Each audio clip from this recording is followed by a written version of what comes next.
Hello बच्चों, मैं हूं Chandan Sharma and once again I welcome you to the Infinity Vision platform. हमारे प्रीवियस लेक्चर में हम करंट इलेक्ट्रिसिटी के सम ऑफ द टॉपिक्स हमने पढ़ लिए थे, लाइक रेजिस्टेंस, वोल्टेज, पोटेंशियल और ये सारी चीज़ें, एज वेल एज थोड़े से न्यूमेरिकल भी हमने प्रैक्टिस कर लिए थे। तो इसी को हम कंटिन्यूटी मेंटेन करते हुए हम नेक्स्ट टॉपिक जो आज हम पढ़ने जा रहे हैं, that is your Ohm's law, series parallel combination as well as heating and power effect. So ये सारे जो हमने 4 टॉपिक्स पढ़ लिए हुए थे, आई होप कि आपने वो सारे लेक्चर्स अच्छी तरह से देख लिए होंगे, रिवीजन लेक्चर्स देख लिए होंगे, एंड साथ साथ में आप ये जो आज हम करने जा रहे हैं उसको आप थॉरोली देखें एज वेल एज प्रैक्टिस करें क्वेश्चंस, ठीक है। So let us begin with your today's session in which I'll try to cover Ohm's law, series parallel as well as heating and power effect of your current electricity chapter. So इसके साथ ये wrap up हो जाएगा, means कि आपका current electricity chapter खत्म हो जाएगा एंड रिवीजन में आपका जितने भी टॉपिक्स मैंने जो आपके सिलेबस में है वो सारे कवर करने की कोशिश करी है, ठीक है। सो चलो भाई, आज हम बहुत बढ़िया टॉपिक पढ़ने जा रहे हैं, series in parallel combination as well as Ohm's law. तो ओम्स लॉ पहले देखते हैं हम क्या होता है भाई ओम्स लॉ।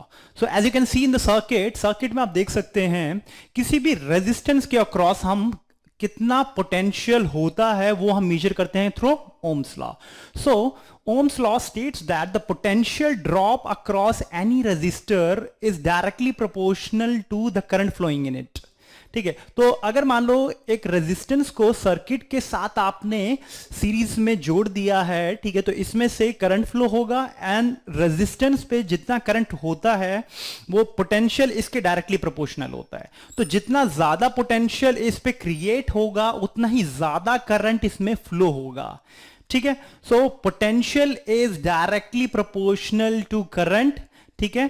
एक प्रोपोर्शनैलिटी कांस्टेंट हटा देंगे और आपका रेजिस्टेंस जुड़ जाता है, that constant is called as resistance, ठीक है।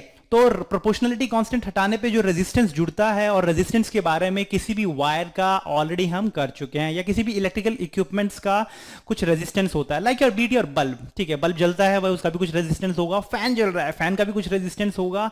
और ये रेजिस्टेंस होता क्या है, that is opposition to the flow of current, और you can say obstruction to the flow of current is called as resistance। तो obstruction कौन ऑफर करता है, हमें पता है वायर में क्या होते हैं, प्रोटॉन्स न्यूक्लियस होता है, पॉजिटिव न्यूक्लियस होता है, चारों तरफ फ्री इलेक्ट्रॉन्स होते हैं कंडक्टर में, ठीक है। तो जैसे इलेक्ट्रॉन मूव करेगा तो वो टकराएगा किससे भाई, न्यूक्लियस से भी टकरा सकता है, एज वेल एज इलेक्ट्रॉन दूसरे इलेक्ट्रॉन से भी टकरा सकता है, because of which resistance will come into play, ठीक है। तो इलेक्ट्रॉन ड्रिफ्ट करता है, ठीक है, इट डज नॉट एक्सेलरेट, पहले एक्सेलरेट करता है, फिर स्पीड कोलिजन के बाद 0 हो जाती है, ठीक है, कम हो जाती है, देन उसके बाद फिर एक्सेलरेट करता है। तो दैट मींस इलेक्ट्रॉन ड्रिफ्ट करता है, ठीक है, सर्किट के अंदर अगर करंट फ्लो हो रहा है, ठीक है। तो उसी ऑब्स्ट्रक्शन, कितना ऑब्स्ट्रक्शन मिल रहा है उसको, that is called as resistance, ठीक है। तो फैन भी ऑब्स्ट्रक्ट कर सकता है भाई, आपका बल्ब भी ऑब्स्ट्रक्ट कर सकता है फ्लो ऑफ करंट को, ठीक है। सो हर एक डिफरेंट इलेक्ट्रिकल इक्विपमेंट्स का भी रेजिस्टेंस होता है। तो मैंने एक लोड ले लिया है, तो कोई भी एक मान लो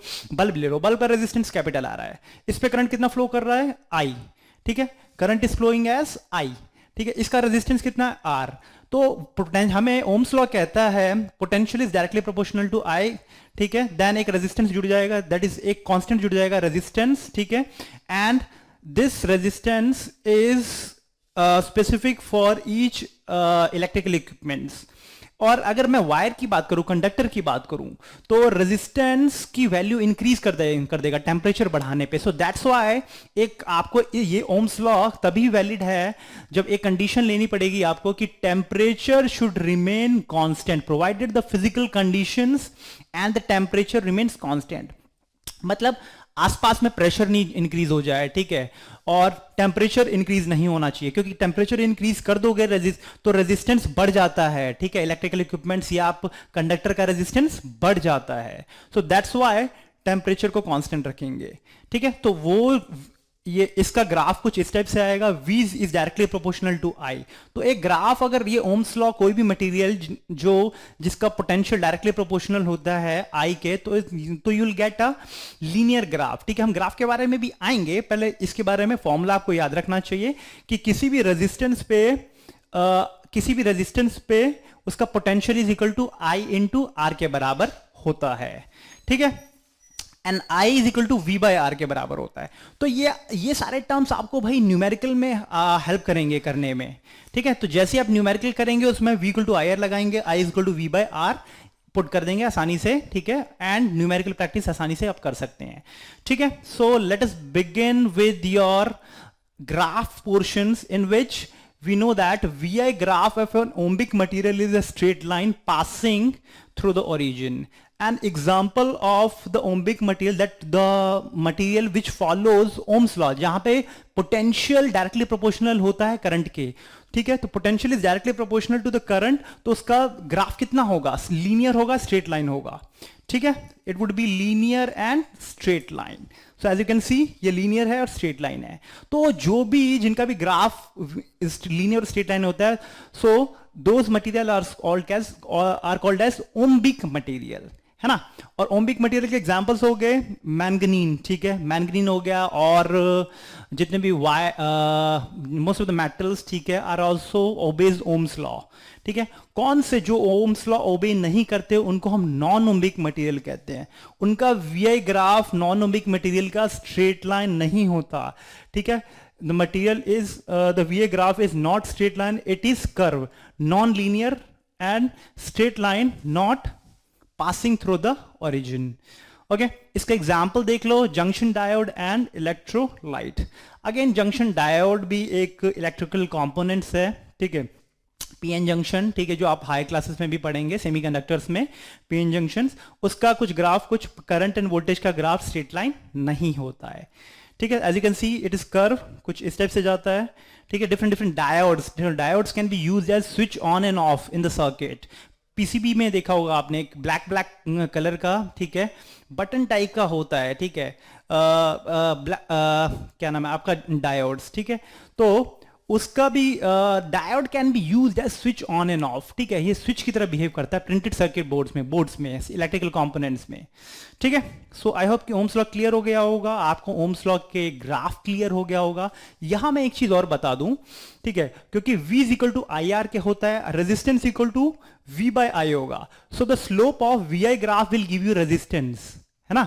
सो रेजिस्टेंस कितना होता है, V बाय आई, कितना V है और कितना I है, तो tan थीटा, slope of VI graph will give you resistance. So जितना ज्यादा इसका स्लोप होगा, इसका ग्राफ अगर ऐसे होगा, ठीक है, अगर ग्राफ इसका स्ट्रेट लाइन ऐसे होगा, ठीक है, suppose I have taken two bodies, body 1 and body 2, तो दोनों में से रेजिस्टेंस कितना होगा, this is graph 1 for body 1 and this is graph 2 for body 2।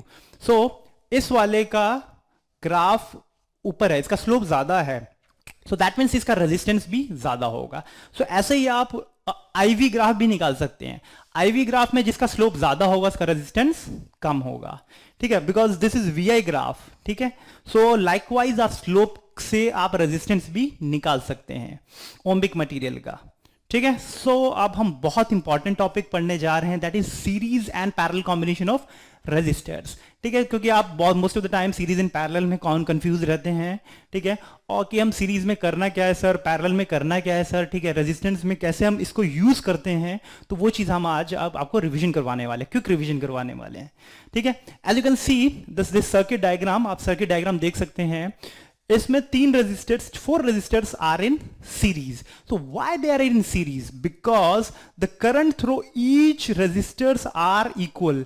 एक सर्किट के अंदर एक ही करंट होगा, 2 करंट नहीं होते भाई, है ना, 2 करंट नहीं होंगे एक सर्किट के अंदर। देखो भाई, यहां से करंट आएगा, इसमें जाएगा, इसमें, ठीक है, तो सारे रेजिस्टेंस पे इक्वल करंट होगा। अगर आई फ्लो इसमें कर रहा है एम्पियर, इसमें भी सब में आई एम्पियर ही फ्लो करेगा।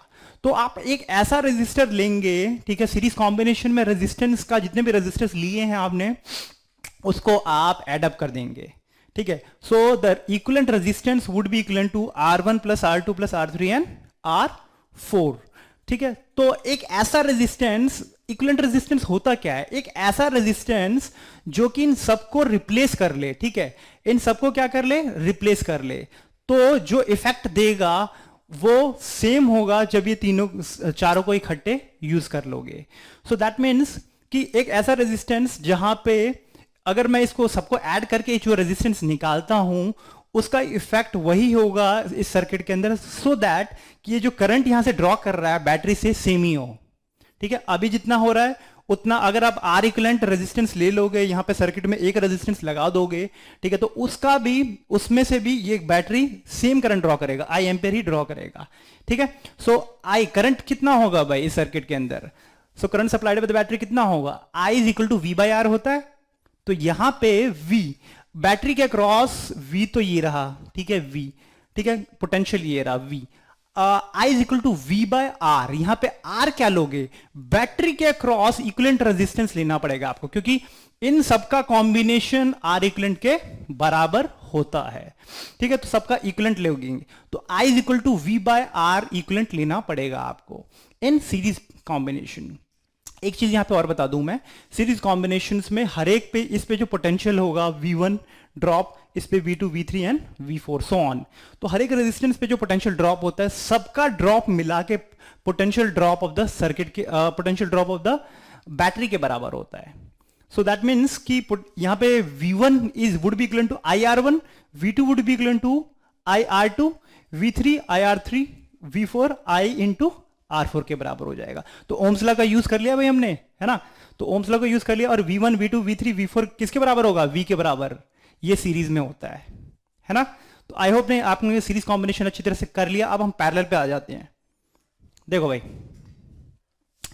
बढ़िया सा सर्किट है, देखो 4 रेजिस्टेंस हमने पैरेलल में ले लिए हैं। Why they are in parallel, parallel में इसलिए हैं क्योंकि अगर जंक्शन पे, ठीक है, करंट डिवीजन होता है, ठीक है, अगर ये सारे रेजिस्टेंस एक ही पॉइंट से ओरिजिनेट होते हैं, स्टार्ट होते हैं, और एक ही पॉइंट पे टर्मिनेट होते हैं, ठीक है, so these all resistance would be in parallel. तो सारे रेजिस्टेंस किस में होंगे, पैरेलल में होंगे।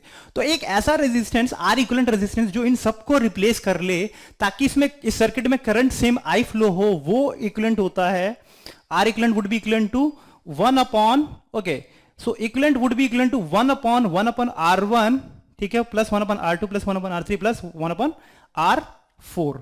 ठीक है, तो ये इक्वेशन आप यूज करेंगे तो आसानी से इक्विवेलेंट रेजिस्टेंस आप फाइंड आउट कर लेंगे।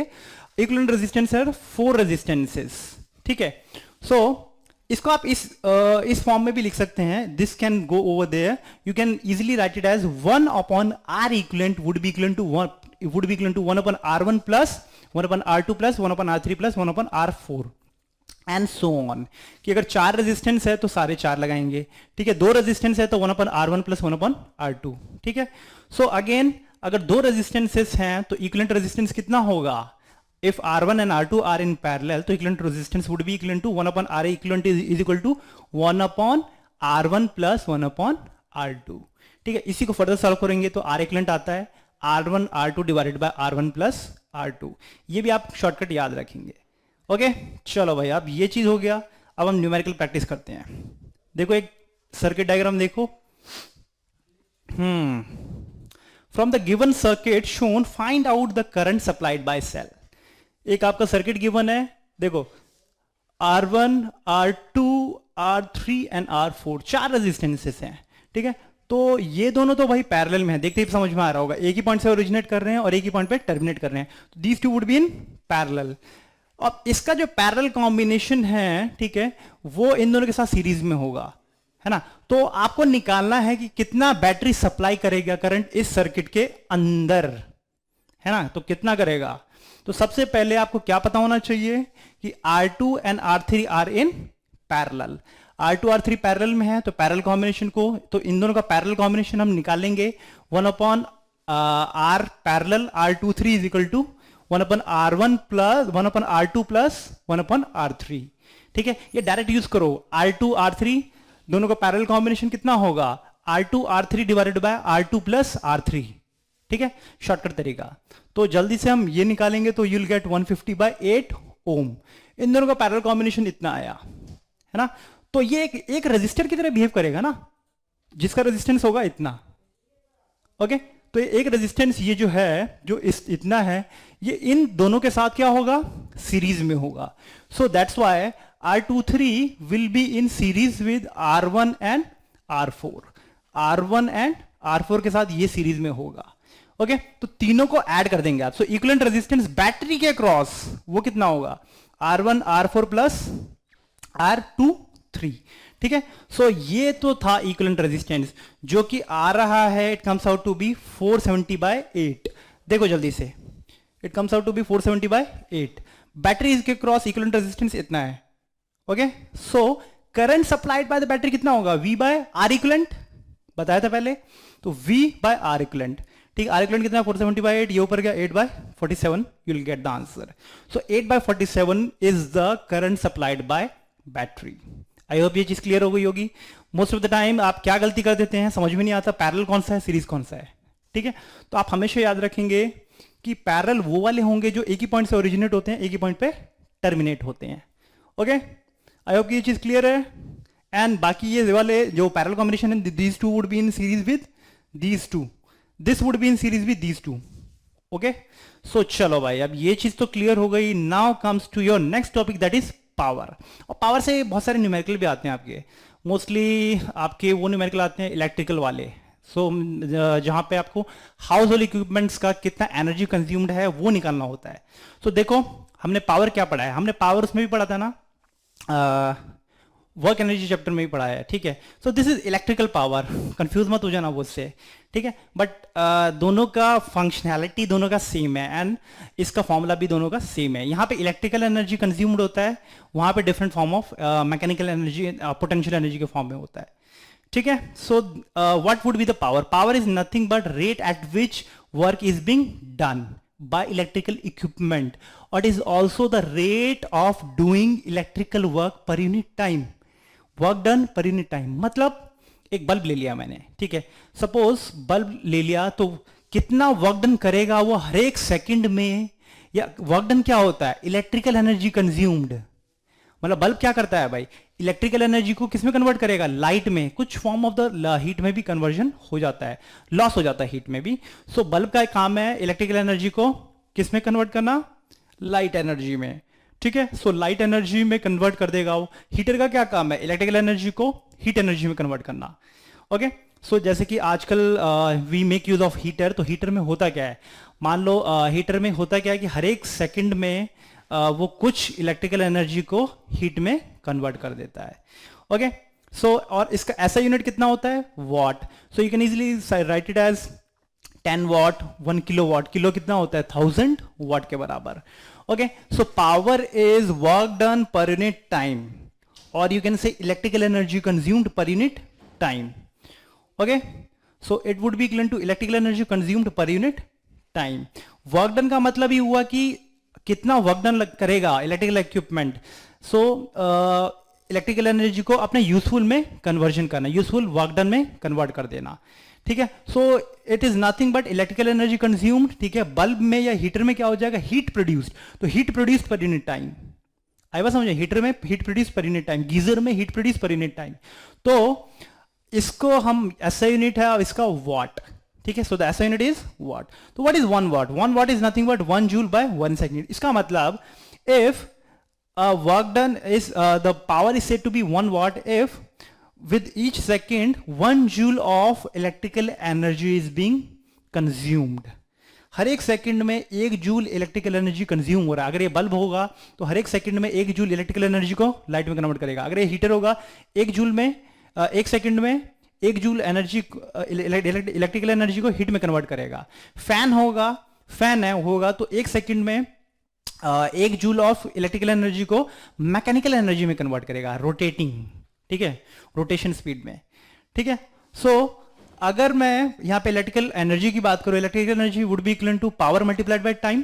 सो as you can see, so electrical energy is also equal to power multiplied by time, या work done is equal to power into time. So ये बहुत आसान है, कुछ नहीं है, तो ये चीज आपको याद रखना है। अब देखो what would be the power across any particular register. एक रजिस्टर के क्रॉस करंट आई फ्लो कर रहा है, ठीक है। इस पे पोटेंशियल कितना है भाई, V है, पोटेंशियल डिफरेंस है V। तो पावर का फॉर्मूला आप याद रखेंगे, power is nothing but I square R into, ठीक है, I स्क्वायर इंटू R, ठीक है, V इंटू I या V स्क्वायर बाय R। अगर रेजिस्टेंस गिवन है, वोल्टेज गिवन है, तो ये यूज करो फॉर्मूला। पावर कितना डेवलप हुआ, power developed power across resistor. So अगर वोल्टेज गिवन है, करंट गिवन है तो ये वाला, अगर करंट गिवन है, रेजिस्टेंस गिवन है तो I स्क्वायर इंटू R। और हमें पता है electrical energy consumed is equal to कितना होता है, पावर मल्टीप्लाइड बाय टाइम। तो पावर तो इतना था, मल्टीप्लाइड बाय टाइम कर दूंगा तो मैं वर्क डन आ जाएगा या इलेक्ट्रिकल एनर्जी कंज्यूम। तो ये भी याद रखें, electrical energy consumed is equal to I square R T V I T and V square R into T. ये सारे क्या होते हैं कि कितना एनर्जी या कितना वर्क डन करेगा ये electrical appliance. Okay, so T time में कितना वर्क डन करेगा, क्योंकि पावर होता क्या है, एक सेकंड में कितना वर्क डन करेगा, और वर्क डन कितना हो गया तो टी टाइम में कितना वर्क डन करेगा। सिंपल कैलकुलेशन और मैथमेटिकल कैलकुलेशन है, नथिंग एल्स। तो जब ये पता चल गया तो एक क्वेश्चन देखो जल्दी से आप। As you can see bulb is glowing, ठीक है। So you have been given a bulb of power 2000 watt is used for 2 hour a day. तो एक बल्ब जो है वो 2 घंटे के लिए जलता है भाई, और उसका पावर कितना है 2000 वॉट।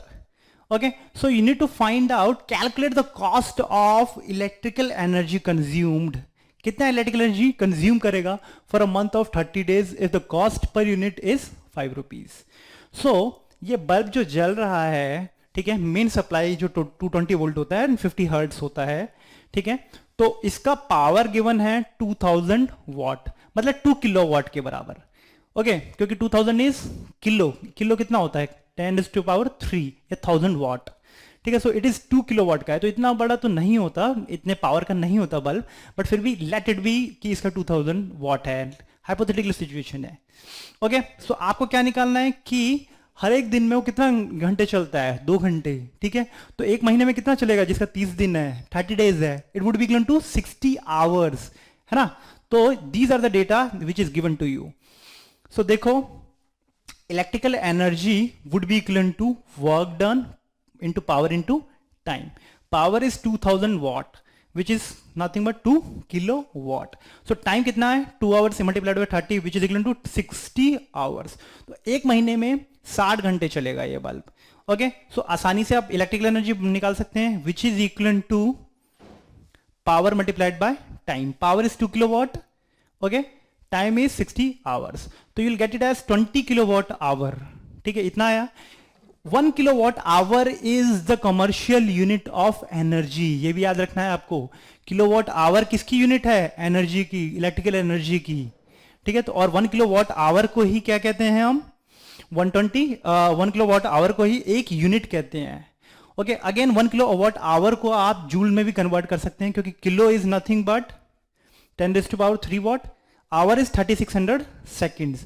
तो कर लेना 1 किलोवाट आवर कितने जूल के बराबर होगा, ठीक है। अभी हम यहां पे क्या कर सकते हैं, क्योंकि हमें पता है कि 120 kilowatt hour electrical energy consume करता है बल्ब एक महीने में, है ना।